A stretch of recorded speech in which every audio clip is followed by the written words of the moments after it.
Red October has come and gone, but with Team Toyota's home field advantage, you'll score even more savings this offseason. Choose from our winning lineup of new Toyotas, like Corollas, Camrys, RAV4s, and Highlanders, all in stock for immediate delivery. Or ship over 200 certified used Toyotas with MVP pricing to deliver quality and value. And when it comes to service and collision repair, our team gets you back in the game fast. So visit us in Langhorne, Princeton, or Glen Mills, or take a swing online at teamtoyota.net.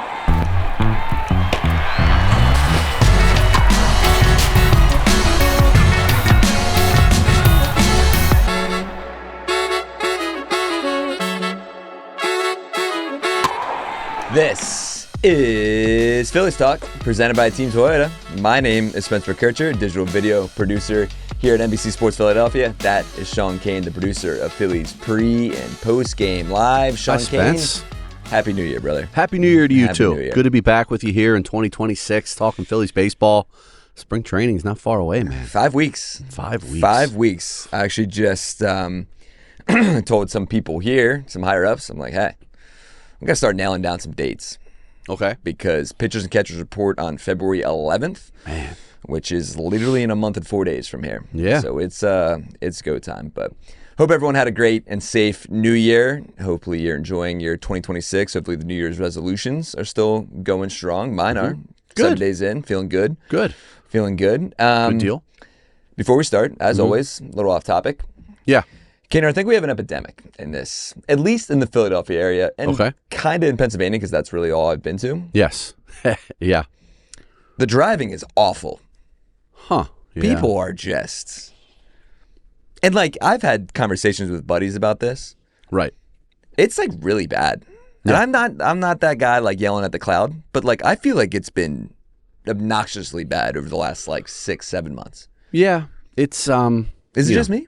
I pride myself on being like a calm, cool, and collected guy, but it takes a real effort for me when I'm driving around to kind of keep my cool. It's tough. Like, you're just kind of on the brink of losing it because there's a lot of bad drivers out there. Just you're right. Like, yeah. We're going 30 on 95. Doesn't seem to be getting any better either. No one's using their turn signal anymore. Right.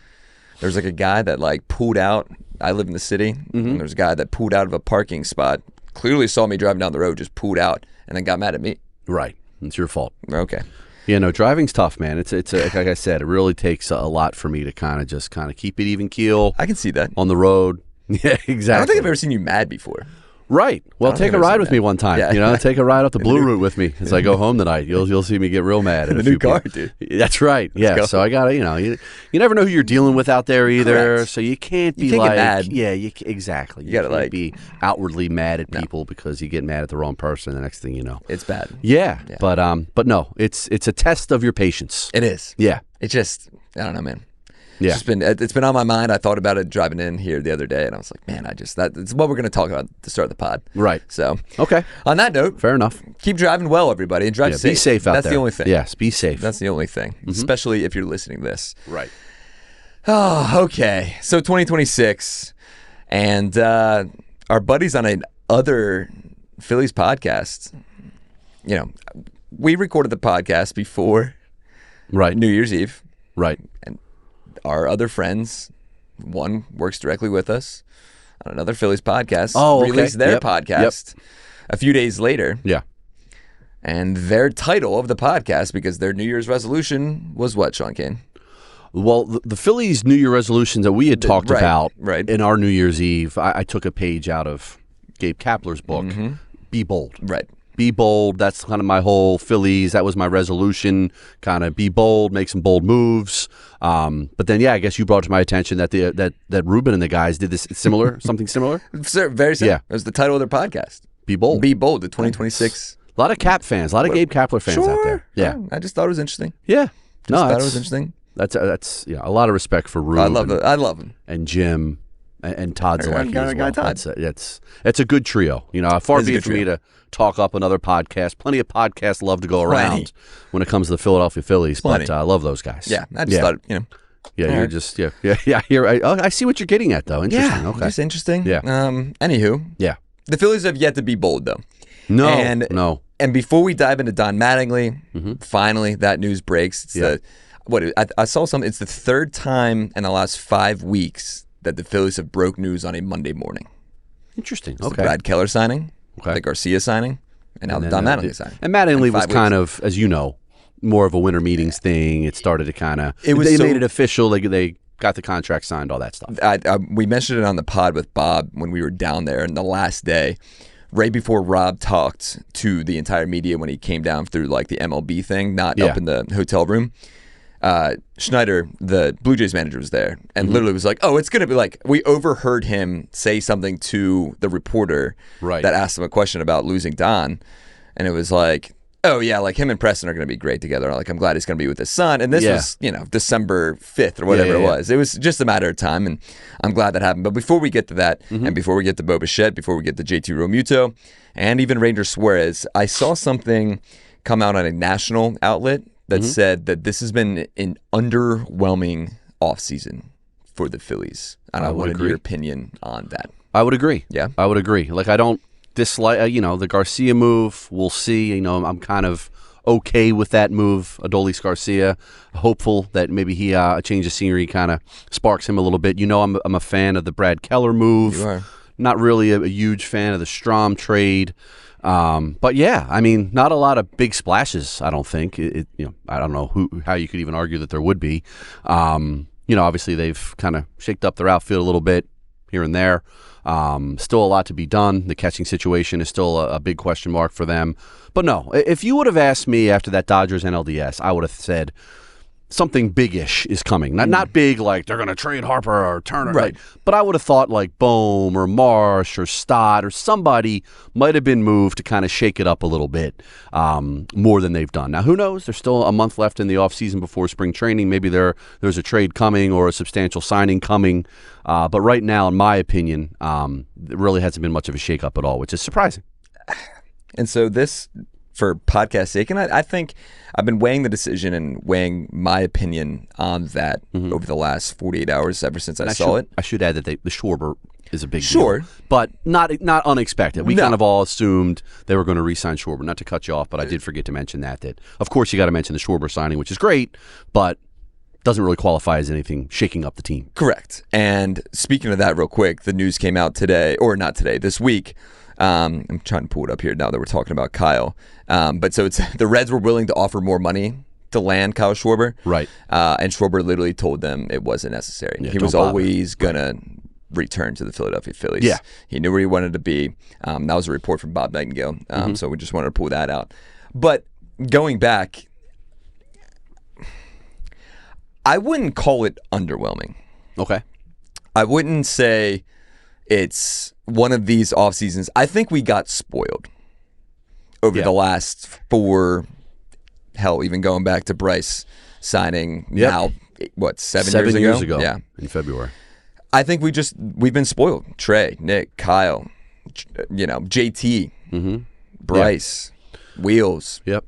Even Didi Gregorius. Right. Like re-signing Nola was a big deal. Huge. A few years ago. Yeah. Right.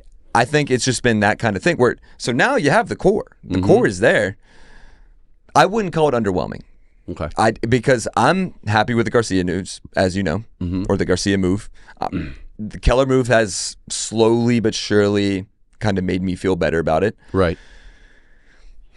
Strom leaves. That is a little disappointing. We'll get to Strom and his comments on a podcast later as well. I don't know. I don't think it's underwhelming though.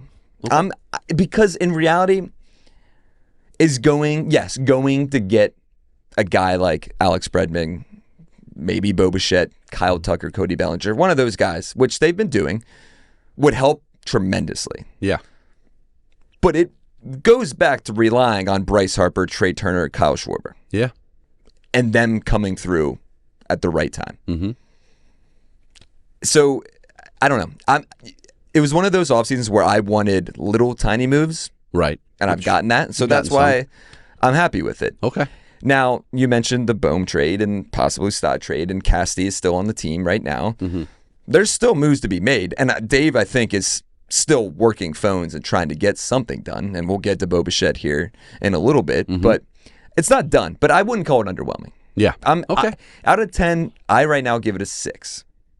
All right. Yeah, I mean, if you include getting Schwarber done and, the other moves they made, I don't think a 6 is out of the question, which I guess doesn't qualify, an average. It's just, yeah. What do you, yes, I think if you end up trading Bohm or Stott or one of those guys and you get something great in return, then yes. Yeah. Let's get nuts.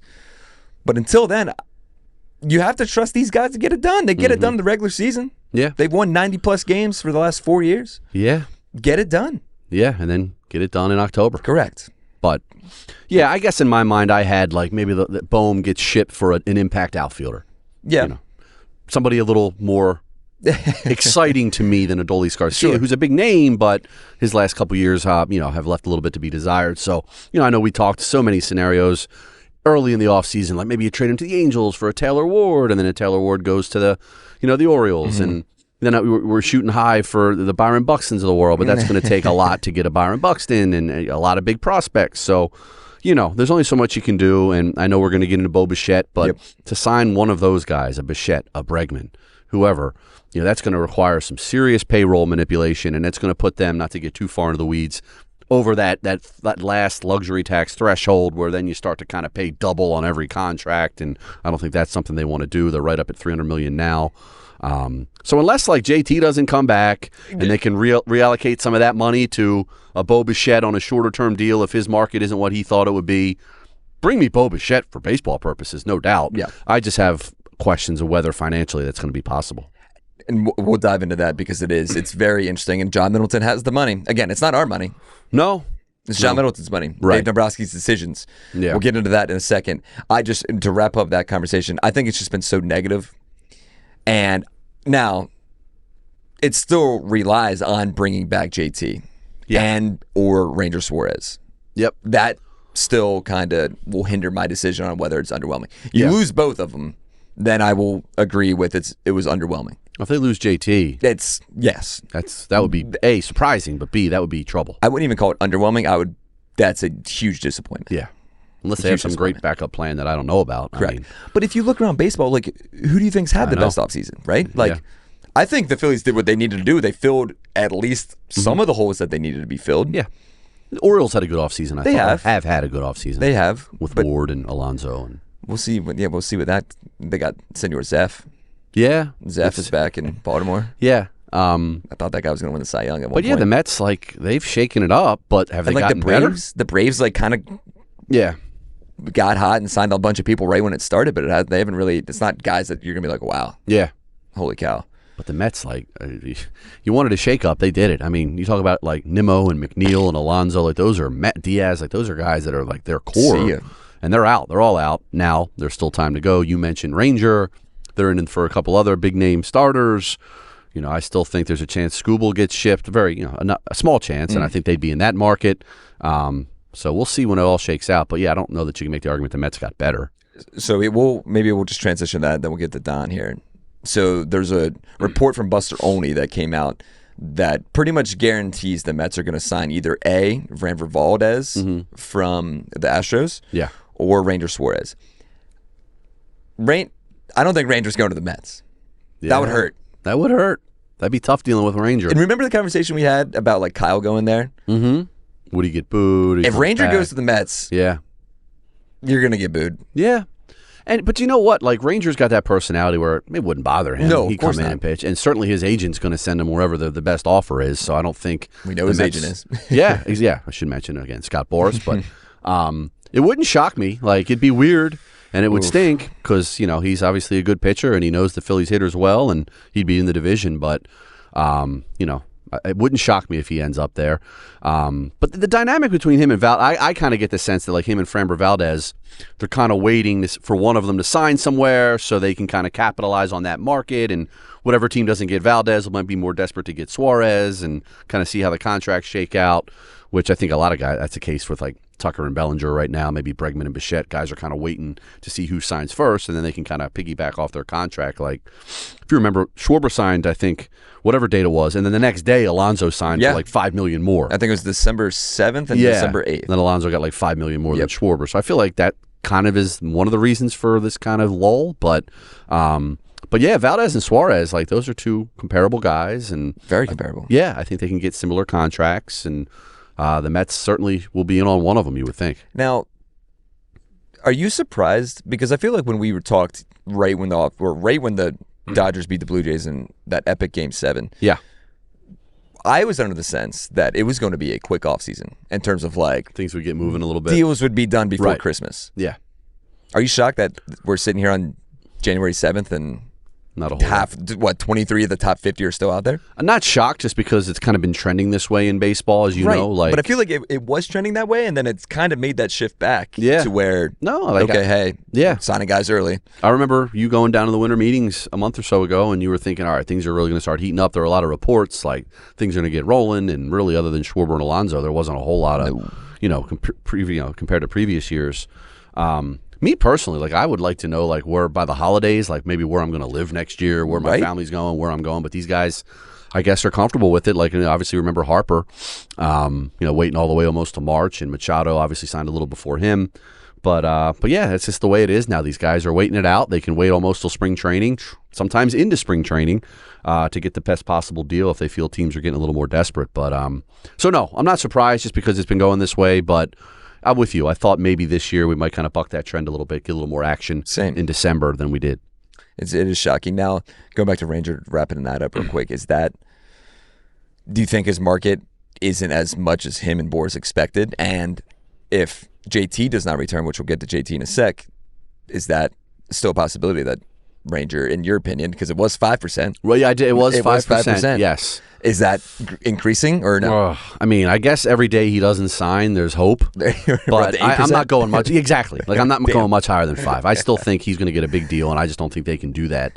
And again, I think, as I said multiple times, I think they're kind of happy now with and all the news has been good on Wheeler. I think they're kind of not happy, but just content with their rotation without Ranger. Now, obviously, add Ranger to it, it gets to be a much better rotation, but no, I still don't see the Phillies landing Ranger. I think he goes elsewhere. But I don't know their market. Maybe Boris. This has happened in previous years to Boris clients where these guys are expecting big deals and they end up taking these shorter-term deals with these opt-outs. And obviously, position players tend to have different deals than the pitchers. But we'll see. I don't know. Like, again, I think these guys might just be waiting each other out, waiting to see who signs first, and then trying to either one-up that contract or at least use that contract as maybe a framework of their own deal. But yeah, I thought Ranger might be signed by now for sure. Yeah. I'm kind of shocked. And it sounds like the Orioles are still very interested in Ranger. The Red Sox are still very interested in Ranger, and of course, the New York Mets still kind of trying to dip their toe into the free agent market. We'll see. I would love if Ranger came back. We've said it so many times. I would love if he came back, but I think you're right. I think the Phillies are in that boat right now of, hey, if he leaves, he leaves. And they're happy with their rotation and their starting pitching regardless. All right, before we hit and knowing Ranger, I'm sure he's really worked up about not being somewhere yet. You know how he gets that guy. He's very just concerned. Hanging out, man. Yeah, exactly. I don't think it's bothering him. Just tell him where to show up for spring training. He'll be there. Bingo. And I will say, I think we heard his comments in spring training of last year, heading into this year. Or heading into 2025, where he said this is always known. He's been with the Phillies since he was 16 years old. Right. So I think that's the only part where I think he definitely wants to stay here. Yeah.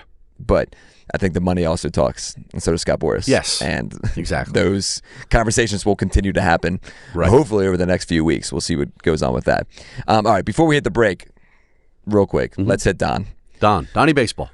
I am very, very happy with this. And we've said it before when the news kind of started, or the rumors started swirling that this was going to happen. The only thing is I saw some stuff online that basically people were shocked that it wasn't a younger candidate the Phillies went with, because, and it sounds like this, and this is where and I'll start the conversation, and if you disagree, please. Yeah.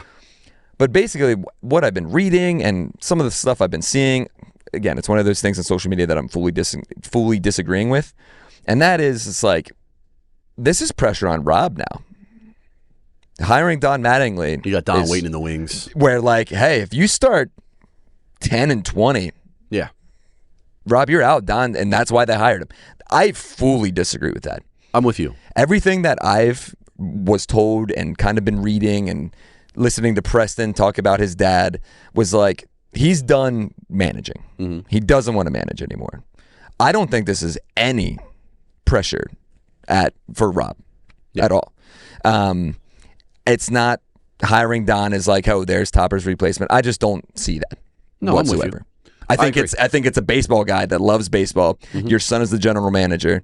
Yeah. Players around the game respect you. You were a former MVP. You're one of is a legendary baseball player. I don't know if you want to call him that. I think he's a legendary baseball player. You think so? Numbers retired by the Yankees. For sure. I think he has a great case for the Hall of Fame. Sorry, but yeah. No, but so legendary I just didn't. Some people. Yeah, I guess you could call him legend. Yeah. But like, it's an A+ hire, but it's not because it's like, oh well, there's Topper's replacement if they start slow, right? Or even if Topper, when that contract now expires at the end of the 2027 season, there's your replacement. No, Don Mattingly will probably walk out with Topper. Yeah, I would go to Sunset, go to Hawaii, do whatever they want to do. Yeah, you mentioned it that Mattingly, that is, came out and said, like, I have no really desire to manage again. I want to be here with Rob for a couple years. And obviously, when this whole thing came out right after the season, when they kind of announced that they're going to reposition Mike Calitri from bench coach to like a field manager to kind of run spring training and just kind of be involved with other decision making, and they were going to look for a bench coach. We kind of speculated and assumed that it would be somebody that Rob Thompson's familiar with, that Rob Thompson goes back with, has some ties with. And we also assumed it would probably be somebody with some managerial experience, because what their big thing was and still is like they just want like a fresh perspective, a different set of eyes looking at things and offering things. And obviously Don Mattingly is, as you said, a great former player, but he's also managed for, I believe, 12 years between the Dodgers and Marlins. So he's got plenty of experience. Right.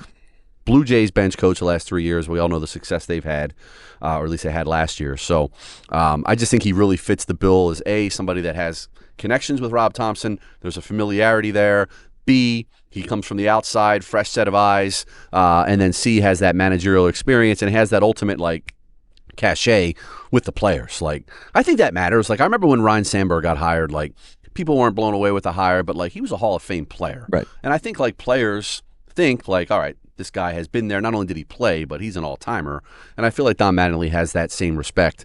And you mentioned, obviously, his son, Preston, being the general manager. So it just makes a lot of sense to me. I don't think it has anything to do with, Rob, you better win, and you better win soon because Don's going to take over. It's not that. No, I don't think that's that at all. I think Rob Thompson is safe, and I'd be shocked. Obviously, it would take just an atrocious start to the season for us to even have to discuss, like, oh boy, is he going to atrocious? Yeah, like I think they would have to be, exactly, like 10-18 in April, and then May doesn't go well either. Then it's like, oh boy, do they kind of make the change they made with Rob Thompson and Joe Girardi to try to spark the team? But no, I don't think that this puts Rob on any more of a hot seat than he was before Don Mattingly joined the staff. No.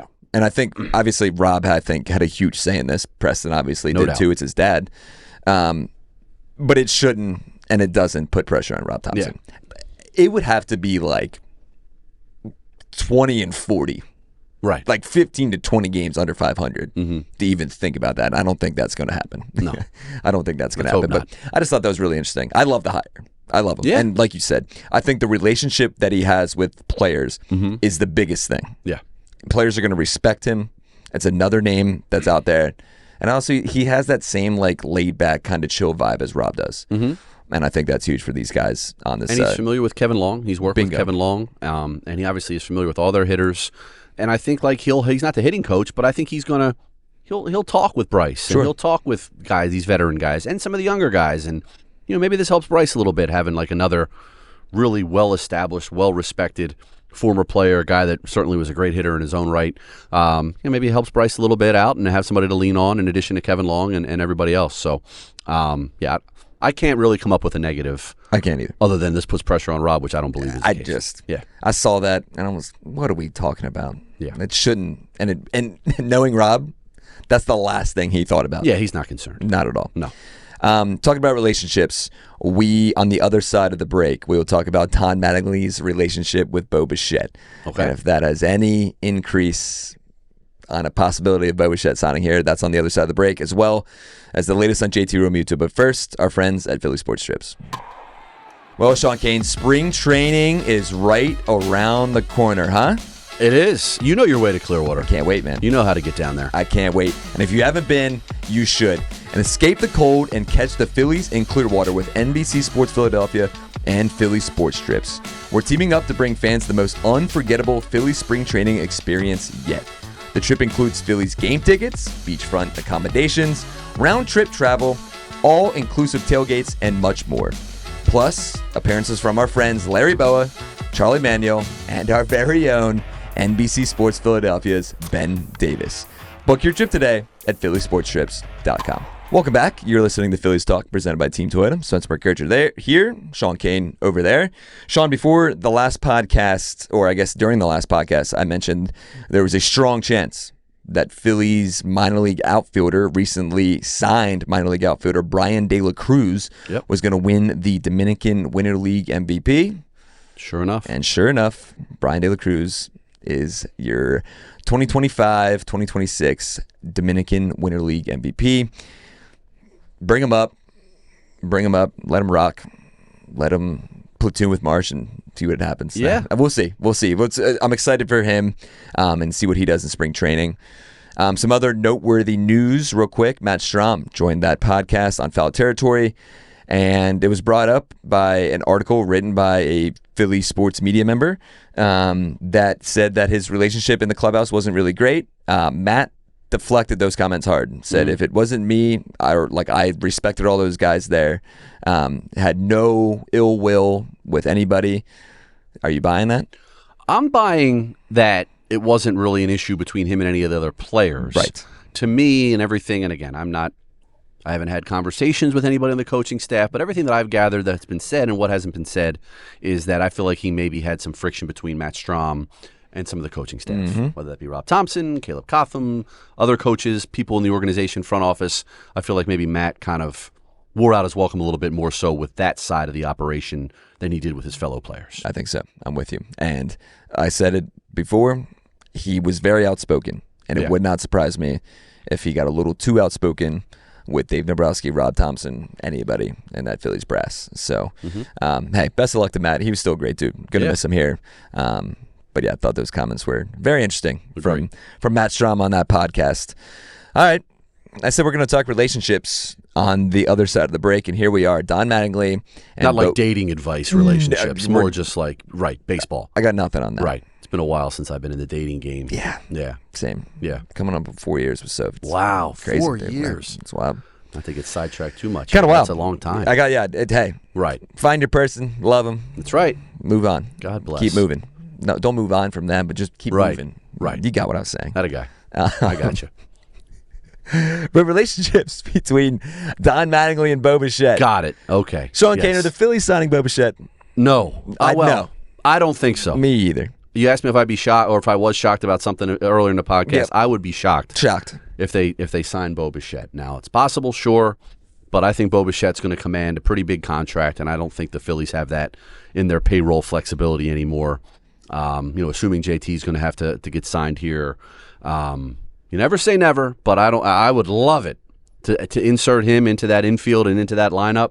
Talk about a right-handed impact bat that you could kind of put between Harper and Schwarber in some order, and put him at third, put him at second, put him wherever you want to put him, and then you have to kind of relocate some other guys. So what a fit! What young guy still. His track record is his track record. Him and Trey are always kind of up there in the hits and the major league leaders. And what an addition it would be. I'm not telling you anything you don't know, but I just don't think it's possible. Dollars and cents. I don't either. And man, I would love it. And I think the Phillies are very interested. Mm-hmm. They are one of those teams that are kind of just sitting back, waiting to see what kind of market Bo Bichette brings. And I think bringing Don Mattingly in does help their chances, because Mattingly and Bichette have both come out publicly, especially after the World Series, and said how much those two have meant to each other. Yep. So I do think that does have some sway in it. But where are you going to get the money? You have to, and that's the thing, if you release Casty, even if you trade Casty, you're still responsible for that money. You're going to be paying a good chunk of that. Correct. That $20 million. Taijuan Walker the same exact way. Yep. Now, there will be $50 million in arbitration between Jesus Zardo and even a Mundo Sosa, who those guys will be free agents next year. Yeah. But you would expect them to come back. Mm-hmm. So I don't think you can't just free up that money to go get a guy like Bo Bichette. Right. According to Ken Rosenthal, he had an article come out here on Wednesday that said about Bichette, the three other teams, the New York Mets, the Philadelphia Phillies, and the New York Yankees, are one major move away from that 110% bracket, that threshold. Right, which I mentioned earlier. Yep. And according to Fangraphs, the Phillies are the closest. They're $4 million away from the very highest threshold. Yeah. So Rosenthal's point was, if they re-sign, as you mentioned, if they re-sign JT, they would pay that 110% on most of his salary. So say you give Bichette $30 million a year, which I don't know where you're going to find that money. John Middleton, that'd be awesome. That could end up being around $50 to $60 million a year if you're paying this tax threshold. With the tax, yes. Correct. So if you do that math, yeah, that's a lot. Do you want that guy for a guy that's really struggled in 2024, had an unbelievable 2025, but is he going to go? We don't know which Bo Bichette we're going to get. Yeah. I would love it. He fits perfectly into this lineup. He'd be a lineup fit that I would love.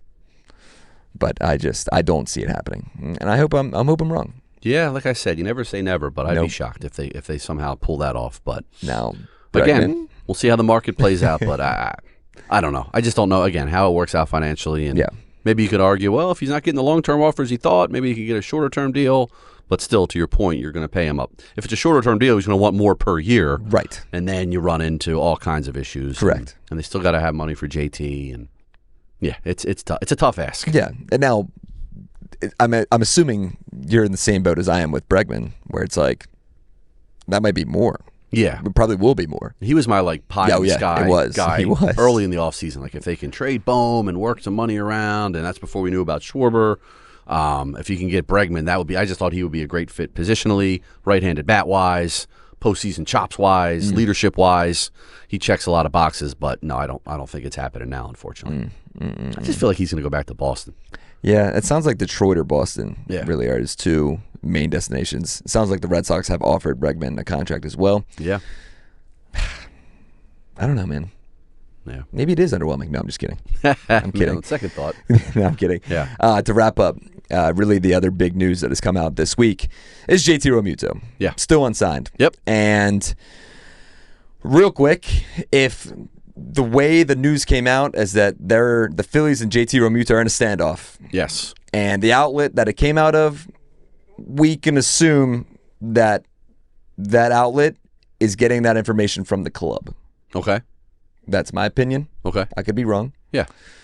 But talking to some people around, sources, you got sources too. You got sources. You're working your sources. But it sounds like that came from the club. Okay. Where they're in a standoff. Yeah. There's money. There's years. And what I was told, it was 2 years for whatever. Then the Phillies offered him the 3-year contract that JT wanted.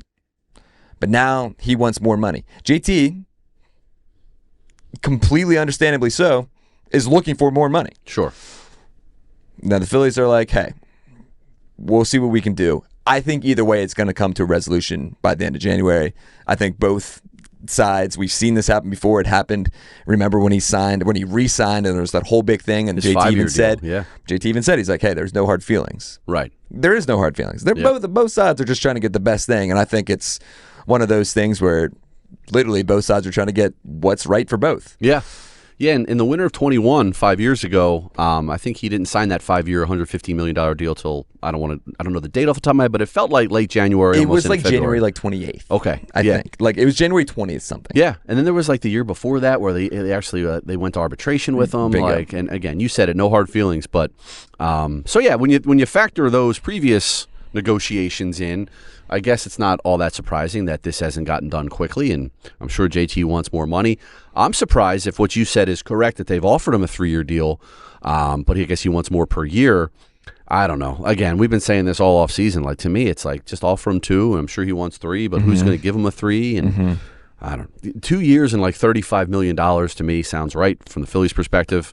Now, if he wants 3 and he wants the same, maybe they offered him 3 and like 40 or 45 and lowered the annual average value. I think that's what it was. I mean, I don't understand like giving him 3 years and $50 million. Like, I don't know.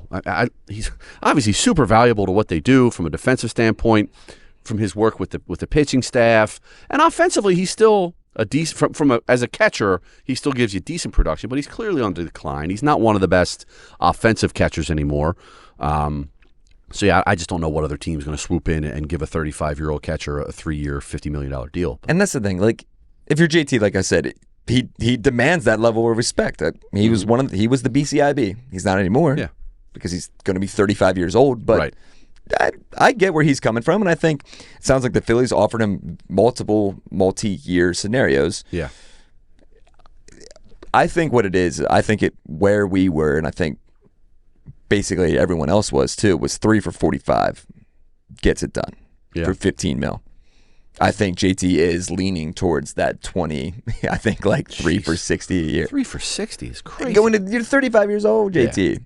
Yeah. No, it's. I don't understand. And I think what it is other teams that he wants that money. I think the other teams are like, are you nuts? Right. You're 35 years old, dude. Yeah. You're going to, and we know JT is stubborn. We know the Phillies are stubborn. Mm-hmm. We know JT is stubborn in terms when it comes to catching all these games. Right, playing every day. And I don't think that's going to happen this year. Mm-hmm. Now, real quick as we wrap up. Yeah. Is there any name out there that entices you? Because if JT, I'm still at the 95% sure that he's coming back. Yeah, I think that's fair. But is there any name? Man, like... It's like guys like Jeffers. Right. Yeah, it doesn't really do a whole lot for me. Ryan Jeffers from the Twins. Yeah.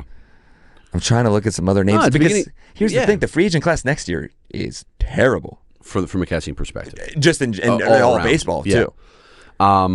Yeah, I don't know. Like, beginning of the offseason, we talked about, like, alternatives, and you were talking about Adley Rutschman, and I mentioned Hunter Goodman but, like, guys like that, you're not just going to trade for those guys, you got to give up a lot, and there's nobody. I guess there's other guys, like, hanging around out there waiting for, I think I saw somewhere, like, Victor Caratini's name was mentioned. Victor Caratini was in that, yeah. Yeah, I don't know, man. Like, the Phillies need JT. JT needs the Phillies. Yep. You mentioned the stubbornness, but at some point, I think they got to come together for the greater good and get something done, but, there's not a lot of good backup plans, and I don't feel comfortable with either catcher on the roster being an everyday guy. So, yeah, they don't have a lot of good options if it's not JT. Yeah, and the Jeffers name, so the Twins catcher Ryan Jeffers, possible trade candidate. He batted .266 with a .752 OPS in 119 games for Minnesota last year. He's only 20 years old. He's only expected to make $6.5 million in his final year of arbitration this year, too. You said 28 years old? 28. Yeah. It's a name. It just doesn't move the needle. No, his offensive numbers that you just listed are probably better than I thought they would. They are. They're a little better. Yeah. They're a little better. But I think JT's coming back.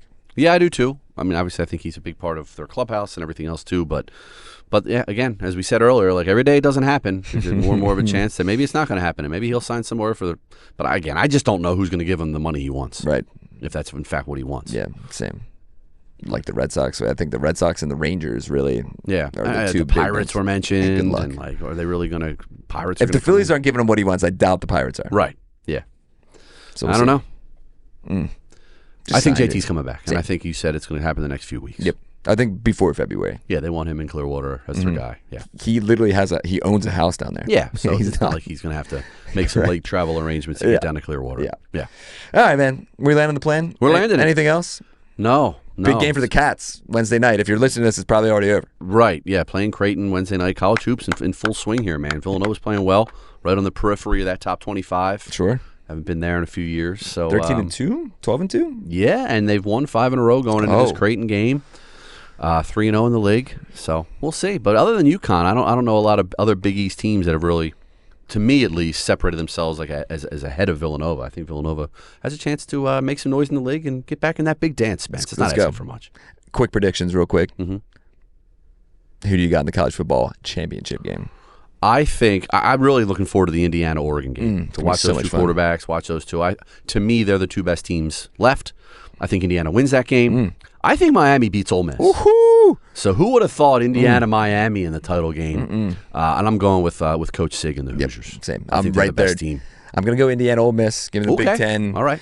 SEC matchup. I'll take Indiana. Should be fun. Those are going to be fun games, Yeah, man. should be. I'm very excited. Yeah. Birds-Niners. I like the Eagles. Gonna be tight. It's gonna be tight. Wouldn't surprise me either way. Low scoring, I anticipate. Not too low. I see like a 21-17 Eagles win. Yeah. Niners. Give me like some gross, like 21-16, 22-16. Birds. If the Eagles' offense is going to get going, the Niners' defense is a good place to start. They're banged up. Yep. Especially at the linebacker spot. A lot of guys out. Offensively, they're very talented, San Francisco, but Trent Williams still didn't practice on Wednesday. That's a big deal for them. But the Eagles' defense is good, man. I don't see the 49ers putting up more than 20 points against the Eagles. But they go to the bowl? Ooh, I don't know about that. That's going to be tough. I don't know. I mean, how it shakes out. Like, they could go to Chicago and win if that's their next game, but then it gets tough from there. Going to Seattle if you got to go there. I still think the Rams are really good. I'm a big Sean McVay, Matt Stafford combo guy. I think those guys are really good. So It's going to be tough. It's going to be tough. We'll see. We'll see after this week. They got a shot. We'll see after this week. Yeah. Quick plug. We have a live Q&A on Thursday. Check that out on our social channels, including YouTube. It's Michael Barkan, John Clark, Barrett Brooks, Dave Zingaro, and Ruben Frank, live from PJ Wellhands in Cherry Hill. So if you're in that area, come check us out. I will not be here. I'm working the Flyers. That's the last thing I want to finish with. Nice. If you're not locked in to those Flyers, to the Philadelphia Flyers, I need you to lock in. Mm-hmm. God, they're fun. They are. What a game the other night against Anaheim. Oh, dude, that was the best. So I've been working the Flyers games. We've had some changes here at NBC Sports Philadelphia. You've jumped on. Yeah. I've been doing every game since some shifts. End of November, doing some shifts. Yes. What were they called? I forget. Short shifts. Yeah. If you're not locked in, lock in. Lock in, baby. Because they are fun. That game against Anaheim was the best hockey game I've ever watched in my entire life. Wow. This team is fun, dude. They're on pace for 102 points. Dude, they're second. Points. They're second in the Metro. They're the second best team in the East right now. Yeah. Lock in. Fun to watch. Let's get all the teams going. The Sixers. I told some higher ups here, I was like, hey, look. A lot of conversations with higher ups for you. There has been. Yeah, there has you been. and the higher ups. Well, it's because basically I was like, look, if this team's in the Cup in June, the Phillies are going to have to get the back burner. Yeah. We're going to send you on the road to the Cup final. Correct. Send you to Edmonton. Let's go. Get all oiled up. Get oiled up, baby. Yeah. All right. Oh, dude, it's a story for later. Anywho, on that note, we're landing it, baby. Thanks for listening to the Phillies Talk podcast presented by Team Toyota. That is Sean Kane. I'm Spencer McKercher. Who knows? There might be some news here in the next few weeks. We'll be here to cover it all. So thanks for listening. We'll talk to you guys soon.